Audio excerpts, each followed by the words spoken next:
Okay, so the bell has tolled. Welcome everyone. My name's Ben Dowling. I'm the Cabinet Member for Planning, Regeneration and Economic Development here at the City Council.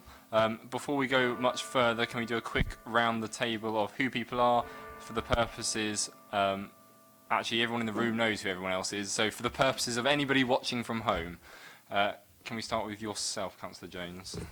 Hello, Donna Jones, Conservative Group Leader and Opposition Spokesman for Planning, Regeneration and Economic Development.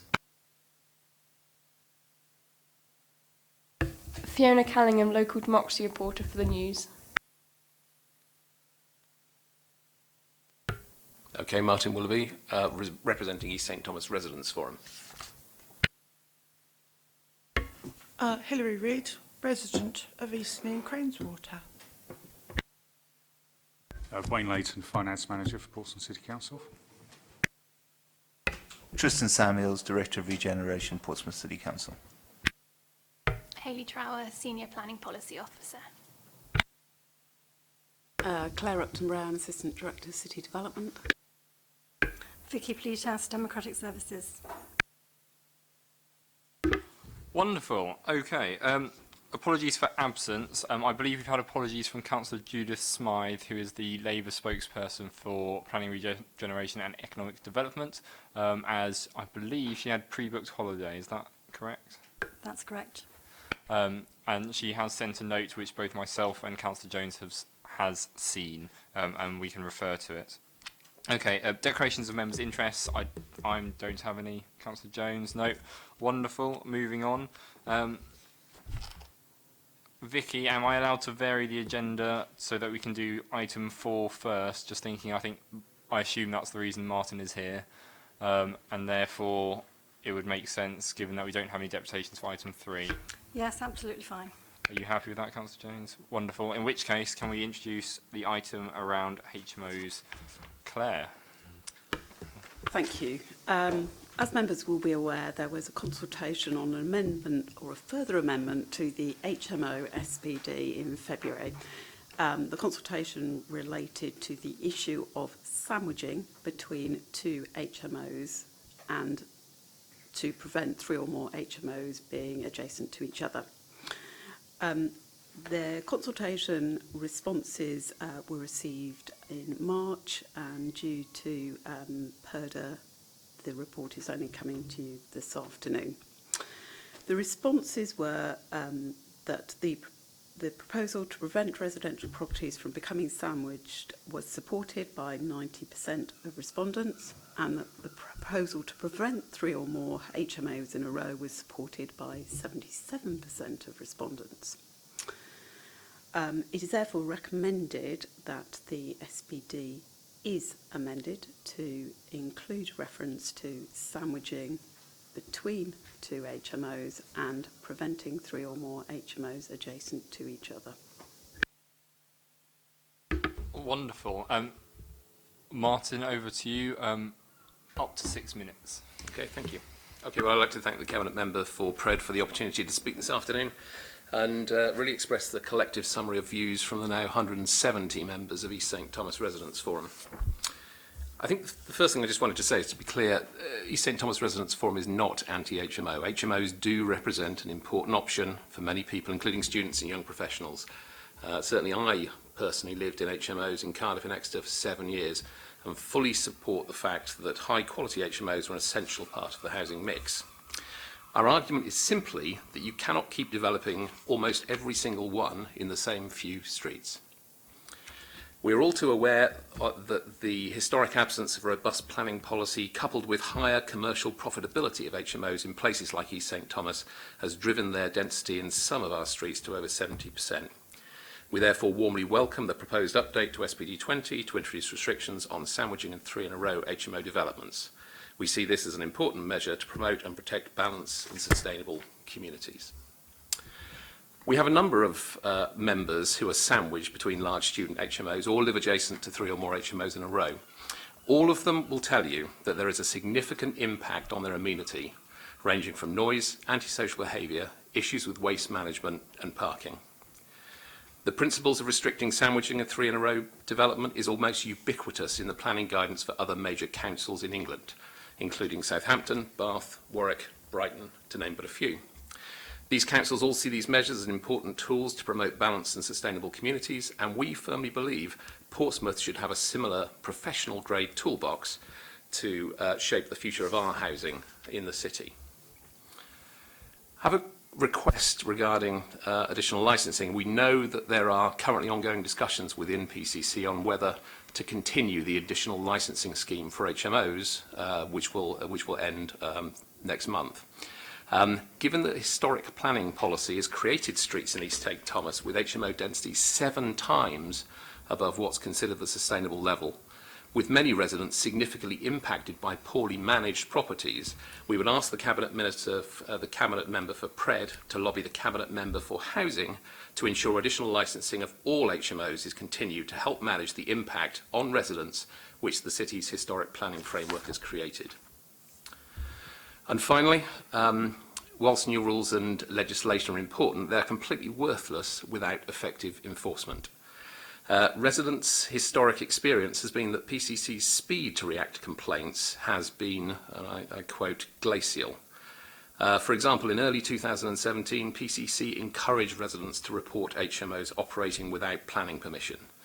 In July 2017, residents offered a detailed list of over 30 properties for investigation. To date, more than a year on, there has been no action taken by PCC on any of these reports. We would like reassurance from the new Cabinet Member for Pred that there will be a step change in our approach to enforcement and that those who break the rules are simply not allowed to continue operating illegal HMOs with impunity. Thank you. Thank you, Martin. So obviously a couple of things there for me to respond to, but Claire, did you want to come in on any of those points first? I'd just like to reconfirm to members that for a very long time in the city, HMOs sat outside the planning system, and it is a result of that lack of ability to control HMOs that we've seen these high concentrations across the city and has led to mixed and imbalanced communities. Obviously, with changes to legislation in 2011, it gave us the power for a short period, and then we took the decision to use Article 4 direction to actually seek to redress some of these issues across the city. But unfortunately, we haven't been able to change situations where we've already got those imbalanced communities, and we are now trying to almost retrospectively deal with some of those issues resulting from the lack of control through the planning system. Okay, thank you, Claire. From my perspective, firstly, to say congratulations. I think 170 members on the forum, I think, is a real positive. You know that I've always been in favour of community engagement, and the fact that residents in the area around East St Thomas have been so vocal, I think, is a real positive for the city. So thank you for that. In terms of additional licensing, we had a cabinet briefing on it, I think, 2 weeks ago. And I'm very much in favour that we make sure we continue to have additional licensing where we think it is required, and it's an ongoing conversation. But I think I feel the same as you do in relation to making sure that it happens where it needs to happen. What I don't want to do is make sure is for the council to put resource in where it's not needed. So I think it's about getting it right. But I think broadly we're on the same page on that. In terms of enforcement. I take the feedback, and I will work with Claire and others to try and make sure we don't have glacially paced enforcement on these kind of issues. Did you want to come in at this point, Councillor Jones? Thank you very much. One small minor point. Under paragraph 3.1 on the first page of the report, following a period of consultation in September 17, the Council adopted changes to the Houses and Multiple Occupation Supplementary Planning document in November 18. It should be November 7. It's a minor thing. It doesn't really change the thrust of it. But anyway, just for accuracy. I think that... if you don't mind me referring to you as Martin, sorry. Martin made some really good points there, because there's no point in one part of the council obviously doing one thing and then you know, the housing, private sector housing team and licensing doing another. And I'm really pleased that something Claire and I were able to work on last year was when this point was made to us very eloquently by you know, a number of residents, that we actually put in place that now when an HMO planning application comes in, it's part of the process that a planning officer will go through is that they do cross-reference it to Bruce and the private sector housing team to make sure that he is aware that there's one coming in, or if it's a sui generis that comes in, to make sure that the licence is already, it's being managed properly, and any feedback that needs to come through from private sector housing comes through to planning. So the two departments are now working very closely, and also around things like space standards as well, Claire, isn't it, on other things such as not necessarily HMOs, but small, commercial to residential conversions as well.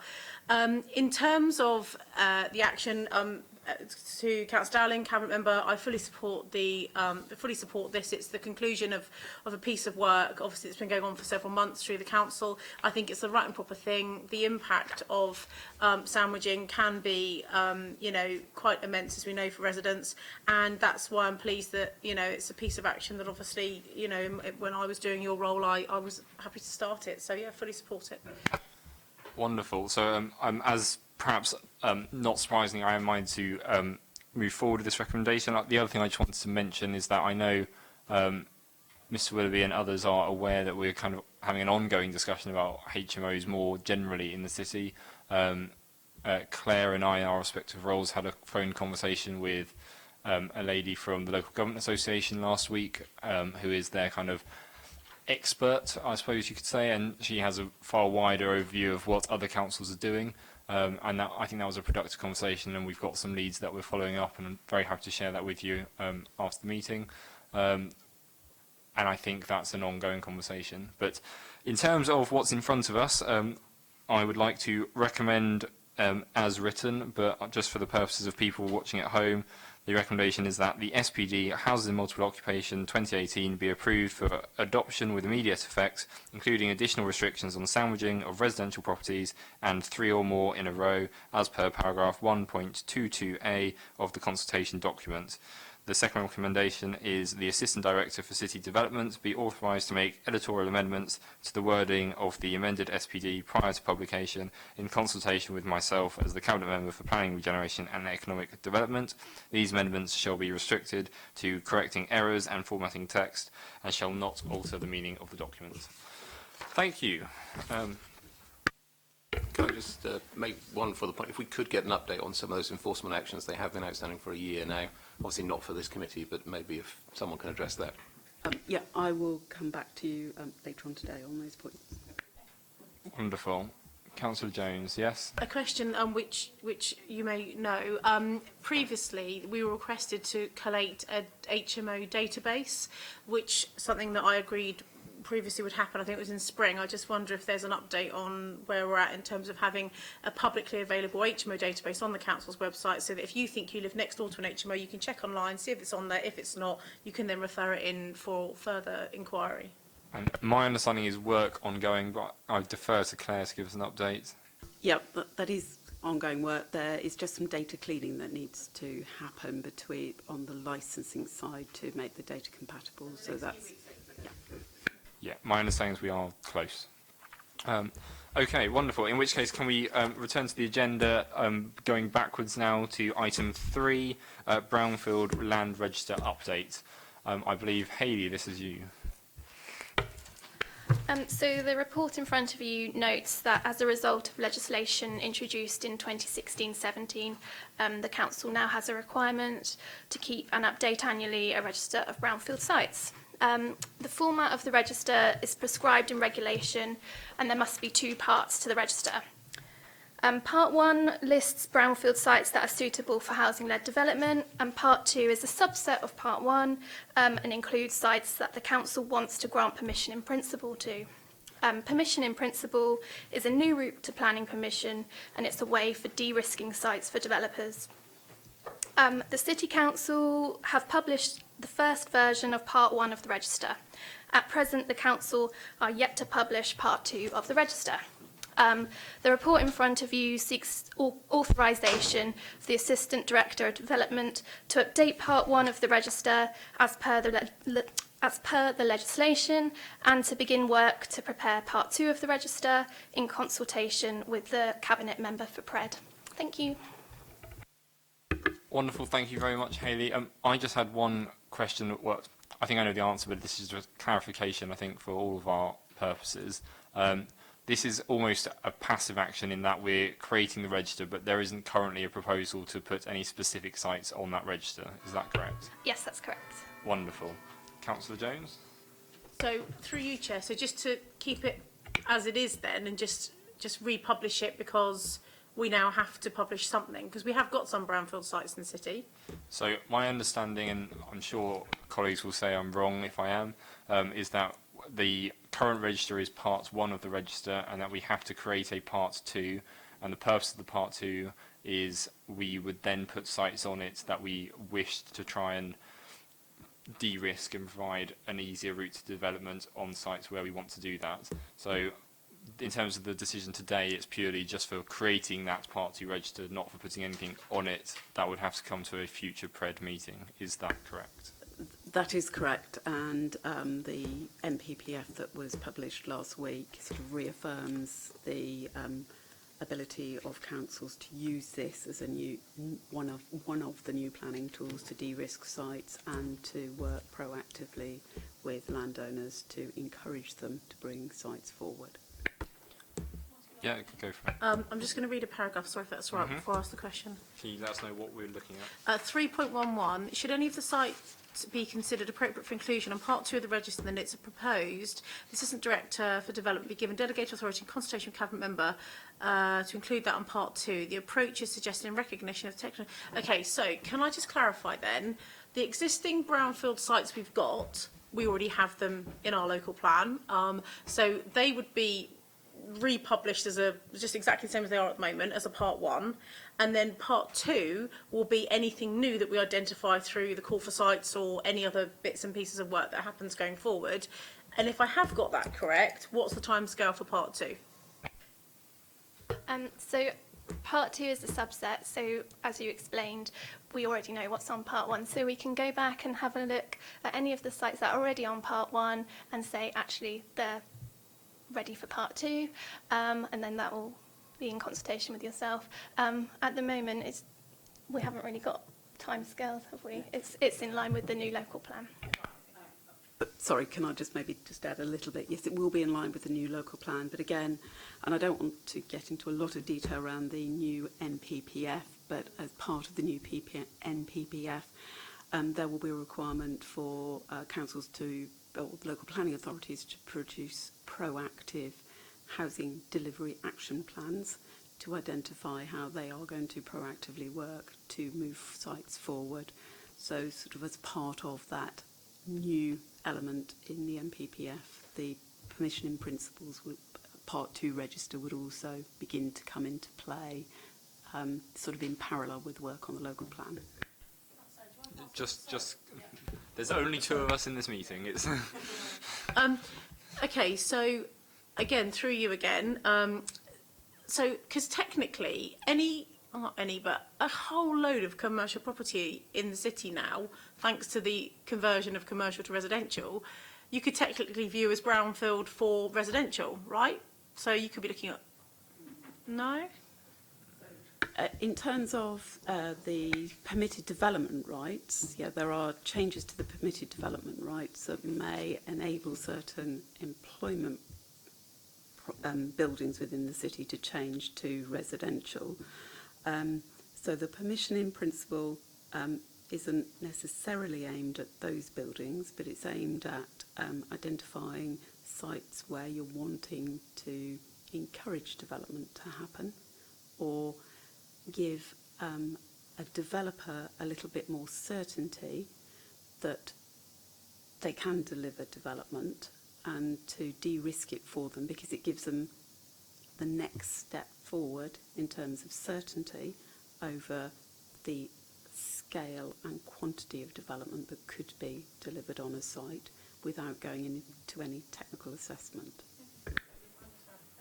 So just as a theoretical case study, there could be a previously commercial site in the middle of a otherwise densely populated residential area that exists due to history, and moving forward as a council, actually we would probably see that site as a residential site in the future, and putting it on the part 2 of this register might help de-risk that for a future developer. Is that That's correct, and An it's example. a two-way process, and the developers can come to the council as well and do a permission in principle. So for them, again, give them that certainty, and that could assist some developers in looking at site assembly. The prison then could have been one before, I mean, we're further down the line with that. Yeah. Could have been initially then. The MOJ could have brought that forward as a site under Part 2. Okay. Any more questions or comments? No? Wonderful. In which case, can I approve as on the paperwork, except I need to make a slight amendment, as because, Claire, you appear to be the person of many job titles throughout this paperwork. So for the purposes of getting that bit right, in case somebody in the future goes looking for the Assistant Director for Development and finds that they don't exist, I'll correct it as I read it out. So let me just make sure I've got looking at the right piece of paper. I am. Recommended that approve that the content of the report is noted, and that the Assistant Director of City Development is authorised to prepare, maintain and publish a statutory brownfield land register, Part 1 of previously developed land suitable for housing development in accordance with the relevant national legislation. And lastly, that the Assistant Director of City Development is authorised to prepare, maintain and publish a statutory brownfield land register, Part 2 of previously developed land suitable for housing development in accordance with the relevant national legislation, in consultation with the Cabinet Member for Planning, Regeneration and Economic Development. Wonderful. So back to the agenda, everyone. We're now jumping forward to item 5, planning fees. Who would like to introduce this one? Chair, I will introduce this. So this is a report. It's something of a procedural matter, because legally we need a minute from a cabinet meeting to confirm that the nationally set planning fees have changed, and that the council have accordingly imposed those national fee changes. So the report just confirms that the fees have changed, and they now include as well fees being able to be charged where we served Article 4 direction. So the HMO applications that we've been dealing with over a significant number of time without a planning fee now have a planning fee attached to them. So the report really is a procedural thing. The recommendation is that the report's noted, and again that the Assistant Director of City Development is authorised to make editorial amendments to the Council's planning website page to advise applicants of new planning fees. Thank you, Claire. I've had an email, and I believe Councillor Jones, you had this as well, from Martin Silman. So Martin is the chairman of the Portsmouth, I can never remember what the thing stands for, Portsmouth Landlords Association, but it's got a longer title than that. Portsmouth and District Private Landlords Association, PDLA. And in which, and I'll read from it, he says, on the topic of planning fees, we would highlight that the regulatory change introduced last December allows councils to charge up to £462 for HMO applications, but that it is not compulsory. My reading of that, of your paper, was that it is compulsory. Where has that confusion arisen, do you think? I'm not able to advise you where that confusion has occurred. It's our understanding that it is compulsory, and we have been charging fees accordingly. Okay, thank you. Councillor Jones? Thank you. I mean, obviously, we had this conversation, Claire, six, 7 months ago, when we got an indication from the government that there would be an increase in planning fees. And obviously, at that point, my feeling was that if we could survive without taking the additional income, I would like to not increase them, because I think it would help to stimulate development when we look at our neighbouring Southampton, who are batting it out of the park in terms of development, and their SIL costs are 25% less than ours, which is, you know, in a quite challenging market with increased construction costs. It's an amount of money that it's an additional cost a developer has to pay when developing here as above Southampton. And actually, the Southampton per square foot return for an investor is already slightly more than Portsmouth anyway. So you know, but at that point when Claire and I had that conversation, you did say that you thought it was mandatory through the new NPPF and what was out to consultation. Obviously, I haven't really had much of a conversation with you since the new NPPF's now been adopted.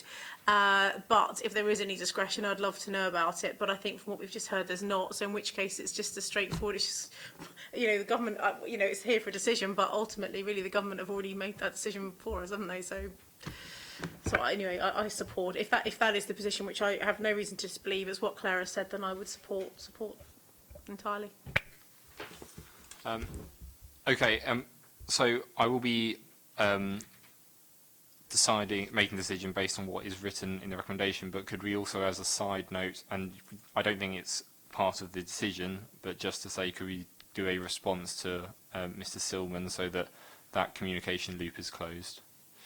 Yes, I'll do a response to him. Wonderful. So recommendation 1 is that the report to be noted. So it is so noted. And again, we will be amending it so that apparently you're now the Assistant Director of Regeneration. So instead amended to say the Assistant Director for City Development be authorised to make editorial amendments to the Council's planning website pages to advise applicants of the new planning fees. Wonderful. And last but certainly not least, we're on to item 6 of the agenda, parking standards and transport assessments supplementary planning document. Claire, I believe you again. So the report is for information. The City Council has published parking standards that it expects to see on development over a number of years, and these have been periodically revised and reviewed. The last parking SPD was adopted in 2014. The NPPF continues to promote sustainable transport as part of the development package, and as part of the review of the NPPF and review of the current SPD against the revised NPPF, I am recommending that the SPD is reviewed. The NPPF continues to state that setting local parking standards for residential and non-residential development should take account of accessibility of development, the type, mix and use of development, the availability of and opportunity for public transport, and local car ownership levels.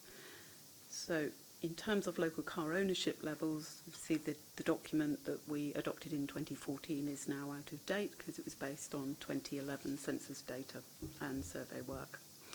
The new NPPF also refers to the need to ensure that adequate provision is made for spacing for charging, plug-in and other ultra-low emission vehicles. So again, our SPD doesn't reflect that, and there are other initiatives that would help encourage sustainable transport within the city that we would like to explore further and embed in the SPD, together with an up-to-date guidance on what we will expect from developers in terms of transport assessment on larger schemes. So the report is for information, and obviously a draft SPD will come back to this meeting once that work has progressed. Okay, thank you, Claire. I think my comment on this is that it's a situation where obviously it's for information because there's not a decision to be made, and we know we need to revise the SPD, and moving towards a more sustainable city going forward is obviously a positive thing. My worry is that the government, it looks very good on paper, but in reality the impact of it on the city could be negative as well as positive, and I suppose the ultimate outcome in 20 years' time we'll see whether that's a net positive or a net negative, and I'll still be here, whether a councillor or not a councillor. I think I will be writing to the government on this topic because it's something that takes a very long-term view, and I think that's a positive thing in relation to the new NPPF. But my worry is that it doesn't take into view the intermediate period of time between next week and 10 years' time, because I I genuinely hope that in 10 years' time we have a sustainable city centre and other sustainable areas in the city where car ownership and car use can be much lower than it is today.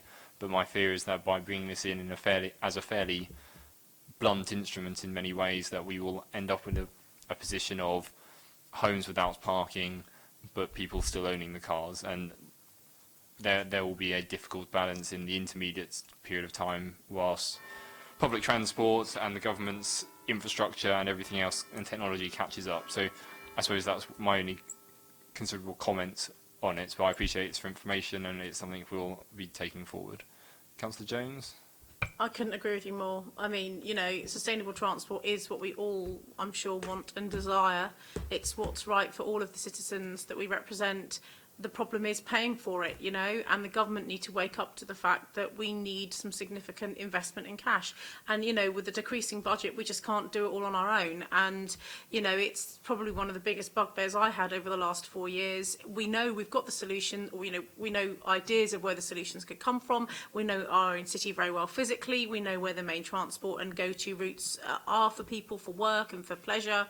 And there are so many things that we could be doing that could really help make such a positive impact on people's lives. I think you're absolutely right. This blunt approach could result in homes being built that don't have to adhere to parking standards, and we don't have a sustainable transport solution because we can't afford to deliver it. So, you know, yeah, it's a tricky situation. Thank you, Councillor Jones. So, as it's for noting, it is therefore noted, and I believe that is the end of the meeting. Thank you very much, everyone, for your time.